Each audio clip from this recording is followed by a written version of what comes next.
Hello दोस्तों, नमस्कार। Sturdy with civil engineers में आपका स्वागत है। साथियों, मैं सर्वे के शॉर्ट नोट्स आप लोगों को पढ़ा रहा था और उसमें हमारा चल ही रहा था, लेकिन कुछ दिनों से जो है क्लास बंद हो गई है, क्योंकि इस तरह से मैंने सिस्टम भी जो है आप लोगों के लिए प्रिपेयर कर लिया है। तो हम शॉर्ट नोट सर्वे क्या पढ़ रहे हैं। तो सबसे पहले आज का हमारा जो टॉपिक है वो है एरो। तो साथियों, एरो के बारे में अधिकतर यही क्वेश्चंस आते हैं कि एरो क्या है। एक टेम्पोरर्ड स्टील वायर होता है जिसका डाया कितना रहता है। तो ये देखो इस तरह से रहता है वो। तो इसका डाया है 4 mm, है ना, ये डाया। साथ ही क्या होता है साथियों कि अगर इसकी लेंथ की बात करते हैं हम, तो इसकी लेंथ कितनी होती है 400 ± 5 mm। तो अगर एक्यूरेट आंसर की बात करते हैं तो 400 mm। जब रिंग की बात करते हैं, इसमें एक ऊपर रिंग बनी हुई होती है, उस रिंग का डाया रहता है 50 mm। अगर आप इस तरह से नोट्स प्रिपेयर करते हैं, शॉर्ट नोट, और बार बार रिवाइज करते हैं तो आप लोगों को बहुत बेनिफिशियल रहेगा, है ना। अब हम नेक्स्ट पार्ट पर चलते हैं साथियों। नेक्स्ट है पैक्स। पैक्स के बारे में केवल इस तरह से ही प्रश्न आता है कि पैक्स क्या है। पैक्स है टेम्पररी स्टेशंस बनाने के लिए। जैसे मुझे सर्वे करना है तो मैंने यहाँ मुझे सर्वे करना है तो मैं क्या करूँगा, यहाँ पर एक पैक्स स्ट्रक कर दूंगा ज़मीन में, है ना। फिर आगे गया, फिर एक पैक्स को मैं यहाँ इंसर्ट कर दूंगा। तो क्या होगा, ये पैक्स क्या करेंगे, मेरी हेल्प करेंगे। एक टेम्परेरी मैंने सर्वे के लिए, फिलहाल टाइमरी वर्क के लिए क्या करा मैंने, एक यहाँ पर और एक यहाँ पर स्टेशंस प्रिपेयर कर दी। बहुत बार बहुत से एग्जाम्स में इनके डायग्राम देखकर भी पूछा जाता है कि ये डायग्राम किसका है ना। अब नेक्स्ट पार्ट पर चलते हैं, रेंजिंग रोड। तो रेंजिंग रोड के बारे में साथियों यही प्रश्न आता है कि रेंजिंग रोड की लेंथ कितनी रहती है, 2 से 3 मीटर्स के आसपास रहती है, 2 से 3 मीटर के बीच में। और इसका रेड और वाइट देखो, ये हो गया रेड, है ना, और ये हो गया फिर से वाइट। तो ये रेड और वाइट जो होते हैं ये कितने कितने सेंटीमीटर के इंटरवल पर रहते हैं, 20-20 सेंटीमीटर के इंटरवल पर रहते हैं, है ना। ओके, क्लियर हो गया होगा। अब नेक्स्ट जो है, जो हमारा चेन सर्वे होता है, इसमें 3 तरह के स्टेशंस आते हैं। इनकी डेफिनेशन इस तरह से, एक होता है चेनिंग। तो जो हमारे सर्वे स्टेशंस रहते हैं, इनके बीच की मेजरिंग करने को हम क्या कहते हैं, चेनिंग। जब हम इसी चेनिंग में बीच के स्टेशनों को क्या करते हैं, लोकेट करते हैं कि ये कहां पर स्थित है, ऐसी प्रोसेस को कहते हैं रेंजिंग। और जैसे कि क्या हुआ, हमने एक स्टेशन से ये यहाँ, एक स्टेशन ये यहाँ, है ना, लोकेट कर दिए, एक स्टेशन यहाँ। इनके बीच के नापने की प्रोसेस को कह दिया हमने चेनेजिंग।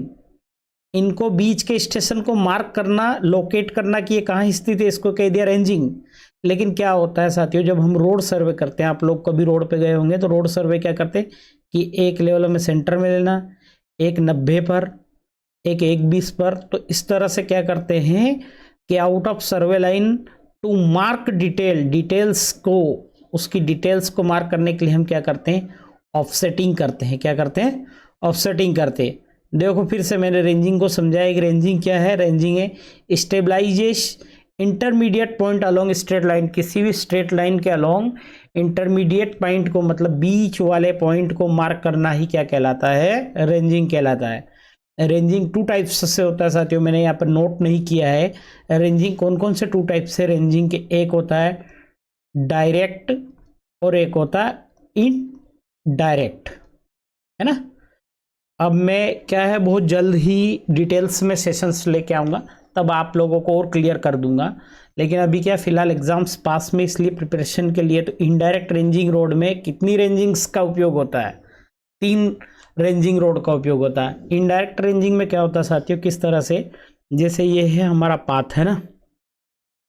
अब इस पाथ में यहाँ पर कोई है पहाड़। अब मुझे यहाँ से यहाँ तक रेंजिंग करनी है, तो मैं क्या करता हूँ, पहले यहाँ पर रेंजिंग करी, फिर इसके जस्ट पीछे उस साइड रेंजिंग करके यहाँ पर, तो कितनी, 1, 2 और 3, कम से कम कितनी चाहिए, कम से कम मुझे 3 रेंजिंग रोड चाहिए, है ना। सर्वे स्टेशंस की बात करते हैं तो मेन सर्वे स्टेशंस की डेफिनेशन बहुत बार आती है, अलोंग बाउंड्री लाइन के होती है और एज ए कंट्रोलिंग पॉइंट के रूप में ये कार्य करती है।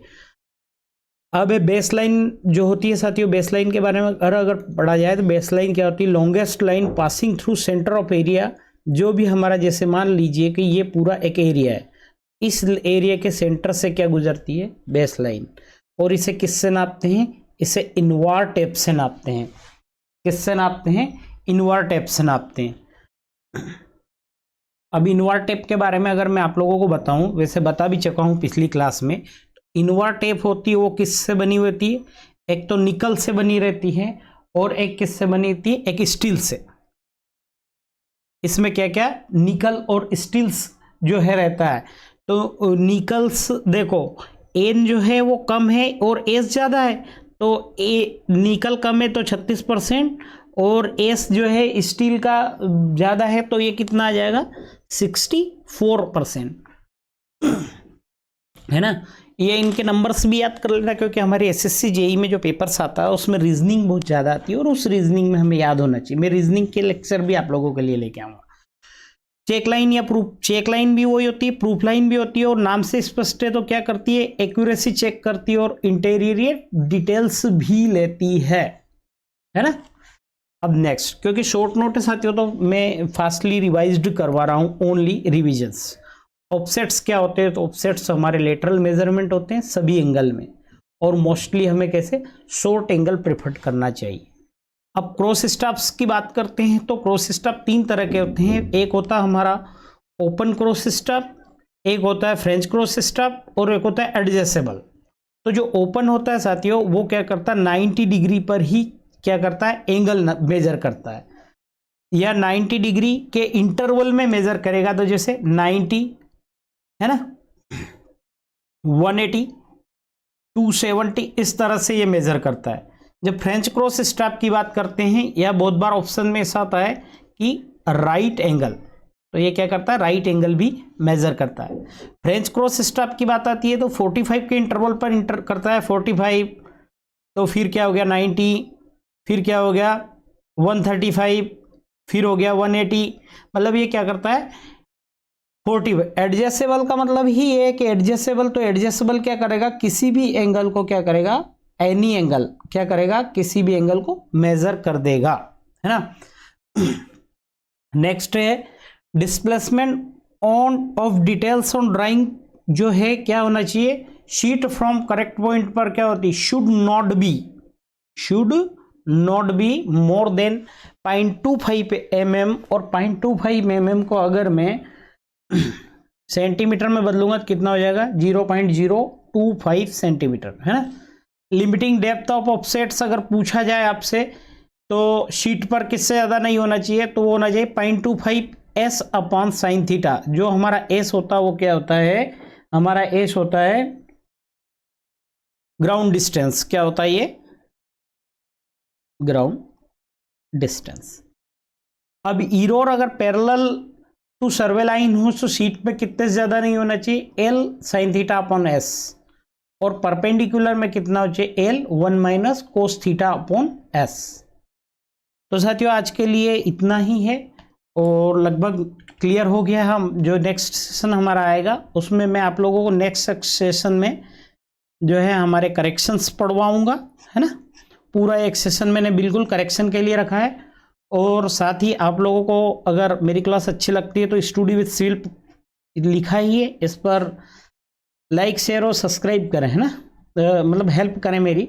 और अभी जस्ट एक प्लेलिस्ट में जाना, और प्लेलिस्ट में मैंने कुछ ऑब्जेक्टिव्स करवाए हैं। किसके ऑब्जेक्टिव करवाए, मैंने ऑब्जेक्टिव करवाए हैं सर्वे के, है ना, देखना।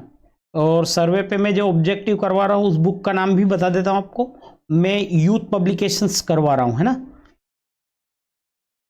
पब्लिकेशंस करवा रहा हूँ। और नो टेंशन रहिएगा, अगर आप मेरे साथ एसएससी जेई की प्रिपरेशन करना चाहते हो, एसएससी जेई है ना की प्रिपरेशन करना चाहते हो तो कमेंट बॉक्स में कमेंट डाल दें, तो मैं आप लोगों के साथ यहीं पर फ्री में यूट्यूब पर मेहनत करूंगा, और 100% श्योर है कि आपके सारे ही कॉन्सेप्ट क्लियर हो जाएंगे। तो साथियों जय श्री महाकाल, थैंक यू, है ना। तो इस सेशन को ज्वाइन करने के लिए धन्यवाद।